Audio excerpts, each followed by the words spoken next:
औज़ुबिल्लाहि बिस्मिल्लाहिर्रहमानिर्रहीम। आज हम पढ़ेंगे एंजाइम के बारे में। एंजाइम क्या होता है?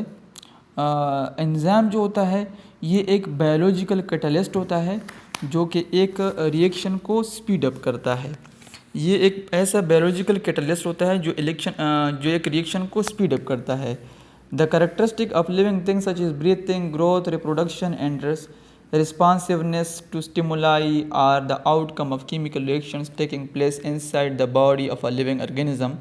The chemical processes that occur with the living organisms in order to maintain life are collectively called metabolism. All these reactions are controlled by specific proteins called enzymes. In this unit, we will study enzymes and how they control metabolism. जैसा कि हम जानते हैं, जैसा कि हम सांस लेते हैं, हमारा जो ग्रोथ होता है, रिप्रोडक्शन होता है, ये सारी चीज़ें होती हैं, ये केमिकल रिएक्शंस के थ्रू होते हैं। और केमिकल रिएक्शंस के थ्रू जो होते हैं, इसके लिए जो केमिकल प्रोसेस एक लिविंग ऑर्गेनिज्म के अंदर होती है उसको मेटाबॉलिज्म कहते हैं। मेटाबॉलिज्म क्या है? मेटाबॉलिज्म बेसिकली खुराक का बनना और खुराक का तोड़ना। स्मॉल मॉलिक्यूल इकट्ठे होकर लार्ज मॉलिक्यूल बनते हैं और लार्ज मॉलिक्यूलों का ब्रेकडाउन होता है, उस स्मॉल मॉलिक्यूल बनते हैं, उसको मेटाबॉलिज्म कहते हैं। ये जो सारे रिएक्शन होते हैं हमारे बॉडी में, उसको ये एक ख़ास प्रोटीन्स के ज़रिए होते हैं, उसको एंजाइम्स बोलते हैं। इस यूनिट में हम एंजाइम्स के बारे में पढ़ेंगे कि एंजाइम कैसे मेटाबॉलिज्म को कंट्रोल करता है। मेटाबॉलिज्म क्या होता है? Sum of all chemical reactions going on with in a living organism is called metabolism. जितनी भी केमिकल रिएक्शंस एक बॉडी के अंदर होती है उसको मेटाबॉलिज्म कहते हैं। Metabolism consist of anabolism and catabolism. Metabolism दो चीज़ों पर मुश्तमिल होता है। इसको एक को एनाबॉलिज्म कहते हैं और दूसरे को कैटाबॉलिज्म कहते हैं। Anabolism is building up of larger molecules from smaller once. Anabolism smaller molecule से बनता है, स्मॉलर मॉलिक्यूल्स आपस में जुड़ जाते हैं और उससे लार्जर मॉलिक्यूल बनते हैं। This type of reactions are known as anabolic reaction. इस जैसे रिएक्शंस को हम एनाबॉलिक रिएक्शंस कहते हैं। Photosynthesis is a process by which smaller and simpler molecules water and carbon dioxide react to form a larger complex molecules glucose.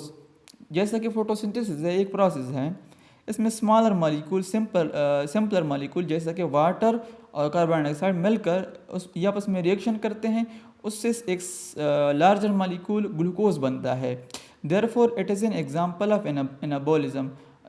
इस तरह ये जो एग्जांपल है एक एनाबॉलिज्म की। कैटाबॉलिज्म क्या होता है? Is the breakdown of larger molecules into smaller ones. जब लार्जर मॉलिक्यूल्स स्मॉलर मॉलिक्यूल्स में कन्वर्ट हो जाते हैं उसको कैटाबॉलिज्म कहते हैं। These type of reactions are known as catabolic reactions. इन जैसे रिएक्शंस को कैटाबॉलिक रिएक्शंस कहते हैं। In respiration a larger and complex molecule glucose is broken down into smaller and simpler molecule carbon dioxide and water. Therefore it is an example of catabolism. जैसा कि एक respiration होता है, respiration में complex molecule glucose इसका breakdown होता है, इससे सिंपल मॉलिक्यूल बनता है। कौन कौन से सिंपल मॉलिक्यूल? कार्बन डाइऑक्साइड और वाटर। देयरफॉर ये जो होता है ये एक कैटाबॉलिक रिएक्शन होता है। ये एक रिएक्शन है, आप देख सकते हैं, ये कार्बन डाइऑक्साइड फोटोसिंथेसिस का एक रिएक्शन है। ये कार्बन डाइऑक्साइड और वाटर आपस में सनलाइट के थ्रू, क्लोरोफिल के थ्रू ये आपस में इन्होंने रिएक्शन की है और इससे ग्लूकोज बना है। ग्लूकोज, ऑक्सीजन और वाटर बना है, ठीक है। और रेस्पिरेशन में क्या होता है? ग्लूकोज और 6H12O6 ये ग्लूकोज का फार्मूला है। ऑक्सीजन के साथ मिलकर इससे क्या बना है? इससे कार्बन डाइऑक्साइड बना है और वाटर और ATP। मतलब ये कौन सा रिएक्शन है? ये फोटोसिंथेसिस जो है ये एनाबॉलिक रिएक्शन है और रेस्पिरेशन वाला कौन सा है? ये कैटाबॉलिक रिएक्शन है। इसमें जो है ग्लूकोज मतलब है कि बड़ा मॉलिक्यूल इस ग्लूकोज जो है ये इसका ब्रेकडाउन हुआ है, इससे क्या बना है? कार्बन डाइऑक्साइड, वाटर और एनर्जी ATP की सूरत में पैदा हुई है। Enzymes are biological catalysts which speed up the chemical reactions within the body without getting consumed. Enzymes क्या होते हैं? ये एक बायोलॉजिकल कैटालिस्ट होते हैं जो कि एक केमिकल रिएक्शंस को स्पीड अप करते हैं, खुद कंज्यूम नहीं होते, खुद चेंज अपना स्टेटस को चेंज नहीं करते. The molecules that react in the enzyme catalyzed reaction are called substrates and the molecules produced in the reactions are called products. अच्छा, जो मॉलिक्यूल रिएक्ट करते हैं, जो कैटालाइज उस एंजाइम कैटालाइज रिएक्शन कहते जो होते हैं, जो चीज़ें रिएक्ट करते हैं, जिस चीज़ के साथ रिएक्शन करते हैं वो सबस्ट्रेट होते हैं. और रिएक्टेंट्स, सबस्ट्रेट को रिएक्टेंट्स भी कहते हैं. और जो मॉलिक्यूल जिससे बन जाते हैं वो प्रोडक्ट्स कहलाते हैं.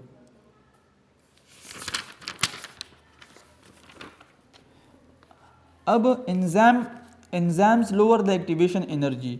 एंजाइम कैसे एक्टिवेशन एनर्जी को कम करती है? Whenever a chemical reaction takes place some amount of energy is spent to break the chemical bonds in reactants substrates. जब whenever a chemical reaction takes place, जब एक केमिकल रिएक्शन होता है उसके अंदर कुछ एनर्जी जो होती है वो खर्च हो जाती है. केमिकल बॉन्ड्स जब हम ब्रेक होते हैं, this energy is called activation energy. उस एनर्जी को एक्टिवेशन एनर्जी कहते हैं. Enzymes lower of amount of activation energy, thus in the presence of enzyme reactions proceed at a faster rate. इसी तरह जब एंजाइम की मौजूदगी में ये जो रिएक्शन होता है ये तेज़ होता है, ये एक्टिवेशन एनर्जी को कम कर देता है.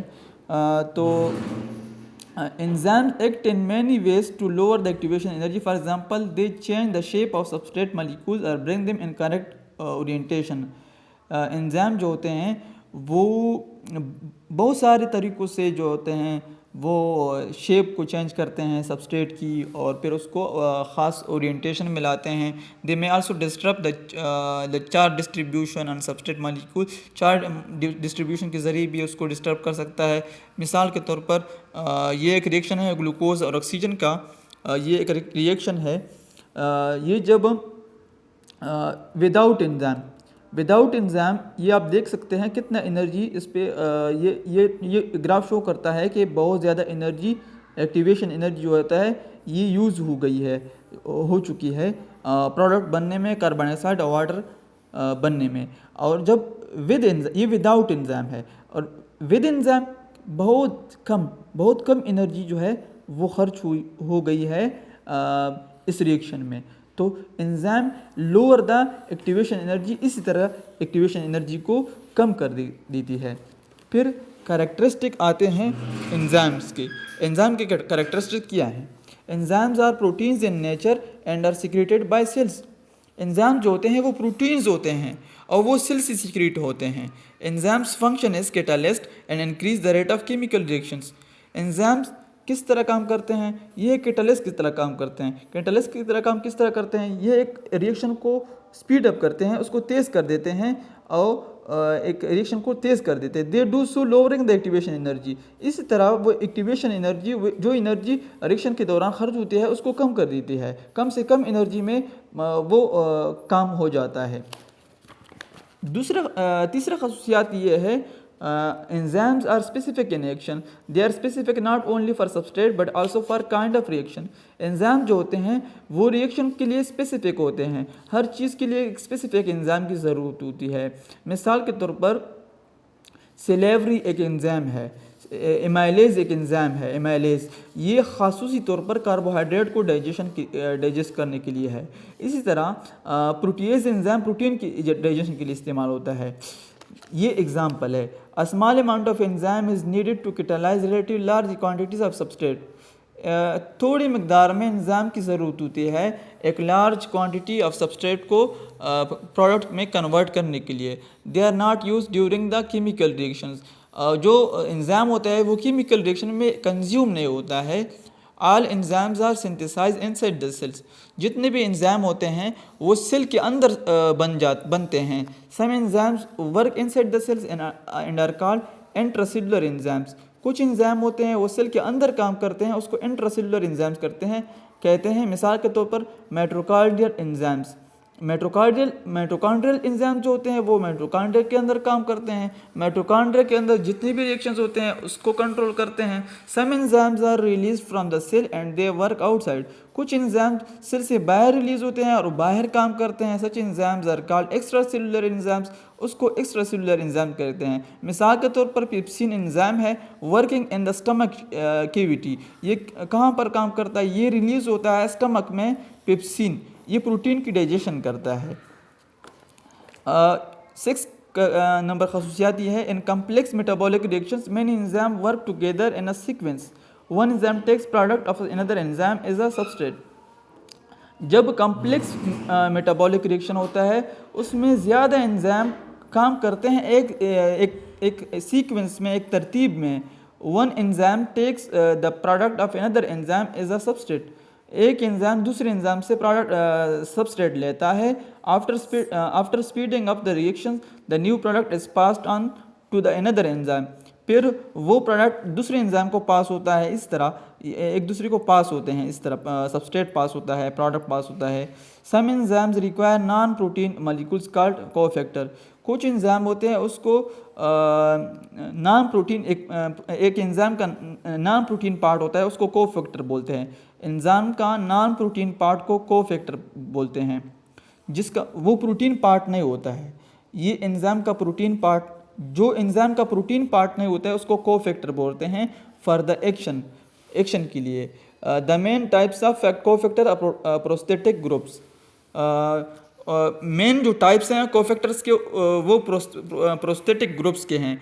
उसमें कोएंजाइम्स आते हैं और एक्टिवेटर्स आते हैं।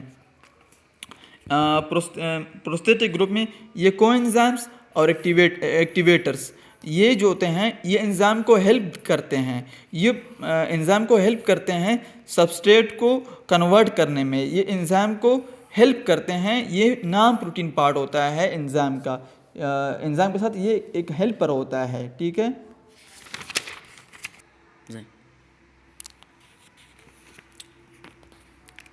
अच्छा प्रोस्थेटिक ग्रुप क्या होता है? Prosthetic group can be organic, prosthetic group can be organic, the organic molecules which make permanent attachment with enzyme. Prosthetic group, what is prosthetic group? ये organic molecule होता है जो परमानेंट अटैचमेंट रखता है enzyme के साथ। प्रोस्थेटिक ग्रुप बेसिकली एक organic molecule होता है जो एक परमानेंट राब्ता रखता है एंजाइम के साथ। कोएंजाइम क्या होता है? Coenzymes are the organic molecules which are not permanently attached to enzyme. Most enzymes are derived from vitamins. Most coenzymes are derived from vitamins. Coenzymes जो होते हैं वो ऑर्गेनिक मॉलिक्यूल्स होते हैं लेकिन परमानेंटली अटैच नहीं होते एंजाइम के साथ। ये मोस्टली विटामिन्स होते हैं। कोएंजाइम जो होते हैं वो अक्सर विटामिन्स होते हैं। एक्टिवेटर्स क्या होते हैं? It is another type of cofactors.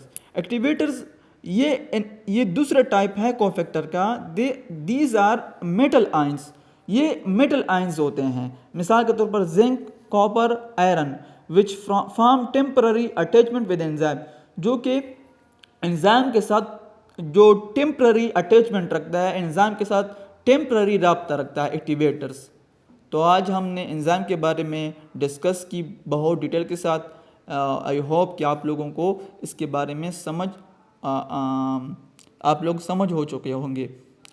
Thank you. इस तरह हम इंशाल्लाह और भी वीडियोस अपलोड करेंगे हेल्थ के बारे में, एंजाइम्स के बारे में और बायोलॉजी के बारे में, नर्सिंग के बारे में, MBBS के बारे में, बहुत सारी फील्ड्स के बारे में इंशाल्लाह।